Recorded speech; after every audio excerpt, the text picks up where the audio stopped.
নমস্কাৰ, মই ৰঞ্জন চৌধুৰী।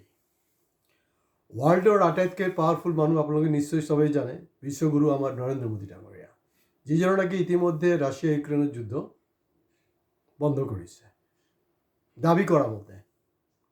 আৰু ইণ্ডিয়াৰ আটাইতকৈ পাৱাৰফুল মানুহ হিমন্ত বিশ্ব শৰ্মা দেখোন আকৌ পষ্ট মিলনক চিনি নাপায় বুলি ফাৰ্ষ্ট ষ্টেটমেণ্ট তেখেতৰ আছিলে। চব ঠিকেই আছে, কিন্তু মোৰ প্ৰব্লেমটো বেলেগ একো কোনো প্ৰব্লেম নাই। যেতিয়াই আপুনি কথাৰ হেৰফেৰ হ'ব তেতিয়াই মই ধৰিম, বেলেগ আৰু কোনো ষ্টৰি নাই, চিধা কথা। প্ৰথমটো হ'লগৈ যে যোৱাকালি এপিছ'ড কোনোবা যদি চোৱা নাই, মানে ইণ্ডিগৰ ওপৰত মই কৰিছিলোঁ, এইটো চাব। কাৰণ সমুজ্জ্বলৰ কথা কৈছিলোঁ নহয়, আচুত বৰ্তা, গতিকে তেওঁৰ নামটো আজিও ক'ব লাগিব। গতিকে ইয়াত যে পষ্ট মিলনে আহি যিটো কৰি গ'ল, তো সেইটো সম্পৰ্কে কিন্তু আচুৰ তেনেকৈ কোনো বক্তব্য নাই, মানে বৰ্তাৰ কোনো বক্তব্য নাই। আমি আশা কৰিছিলোঁ যে বৰ্তা সেইটো লৈ কিবা এটা ক'ব।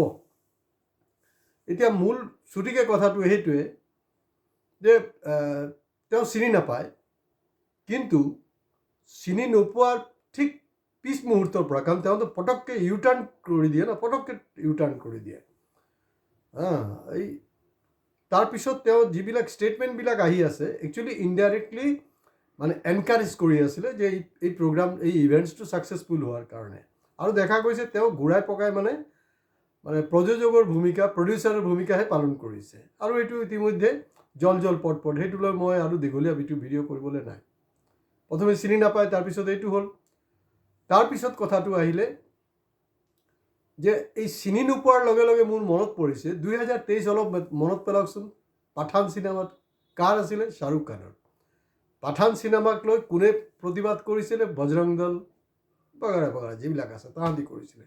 তো গতিকে তেওঁতো মানে সনাতনৰ মেইন মানুহজনেইতো আমাৰ গুৰি ধৰোঁতেতো অসমত থাকে ন। তেওঁ 5000 বছৰ পুৰণা সনাতন ধৰ্মৰ কথা প্ৰায় কৈ থাকে।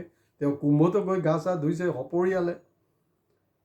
তো শ্বাহৰুখ খানক তেওঁ চিনি নাপায়, মানে সেইটো কৈ আচলতে খান মানে আপোনাৰ এই পিকচাৰৰ, শ্বাহৰুখ খানৰ যি পিকচাৰ, সেইটো যাতে অসমত নচলে তাৰ কাৰণে এটা মাহোল সৃষ্টি কৰিছিলে।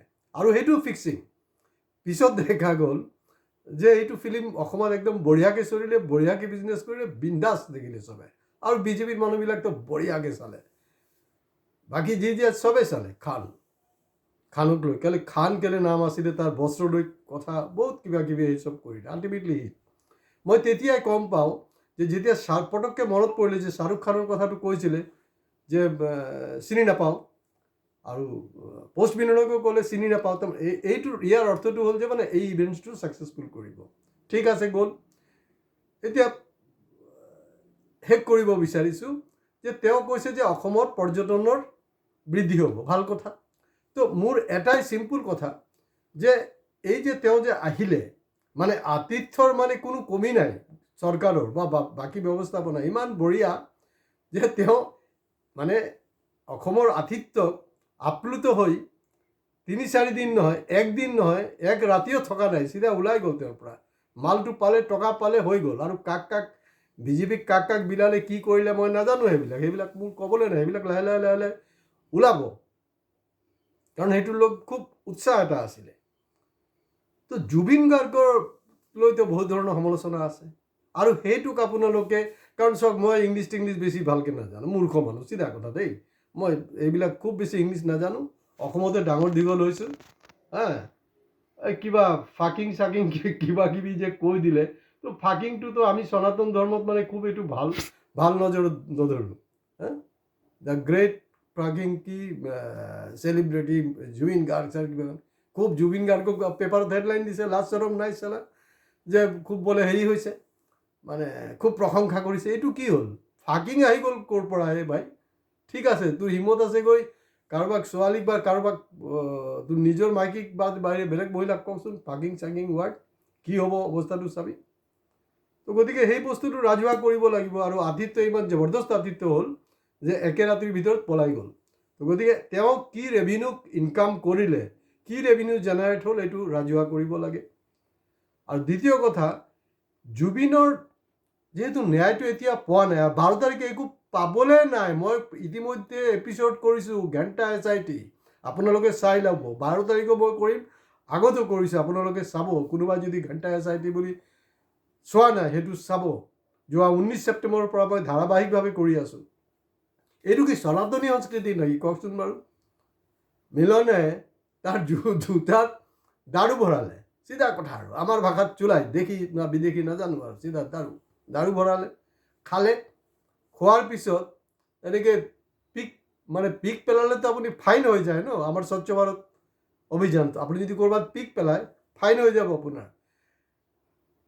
পোষ্ট মিলনে অসমবাসীৰ দৰ্শকৰ, সেই তাত থকা দৰ্শকৰ গাত পিক পেলাইছে, কাৰো কোনো ৰিয়েকশ্যনে নাইকিয়া, মুখ্যমন্ত্ৰী কোনো ৰিয়েকশ্যন নাই।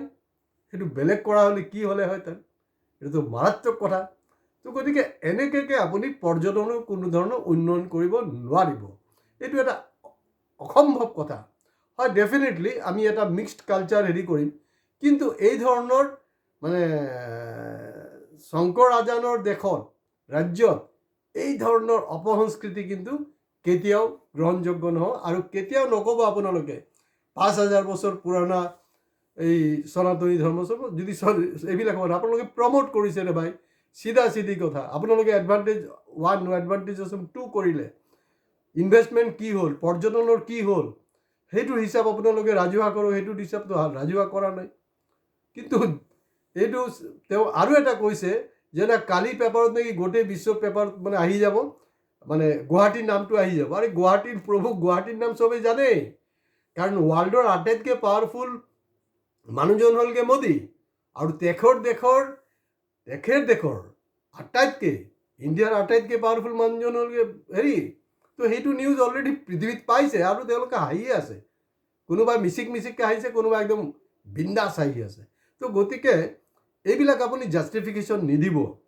আৰু যে এই যে আমাৰ কি তেওঁৰ কিবা আত্মীয় লাগে নেকি, শিখা শৰ্মা নে কিবা, তেওঁ এইবিলাক যে কৰিলে, তেওঁতো জুবিনক লৈ বহুত ধৰণৰ সমালোচনা কৰিছিলে, এতিয়াও কৰে।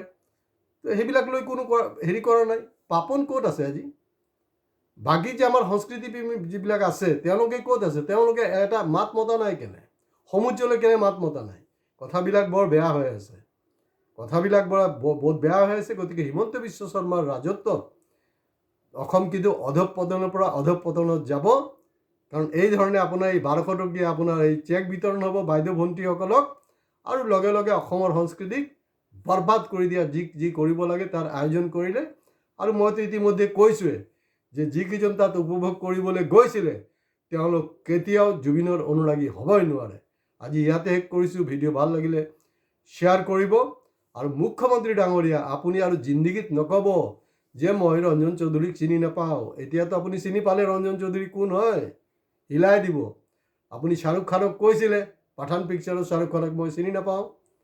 আপোনাৰ পৰিয়ালৰ ফটো আছে শ্বাহৰুখ খানৰ লগত, তেওঁ পোষ্ট মিলনৰ আপুনি চিনি নাপায়। উল্টা হৈ গ'ল খেল, হিট, ছুপাৰ ডুপাৰ হিট। আৰু আপুনি যদি কৈ দিয়ে যে মই ৰঞ্জন চৌধুৰীক চিনি নাপাওঁ, এতিয়াতো নিশ্চয় চিনি পাইছে। সব খোলাসা কৰি দিম। নমস্কাৰ, ছাবস্ক্ৰাইব কৰক, আপোনালোকে পাহৰি নাযাব।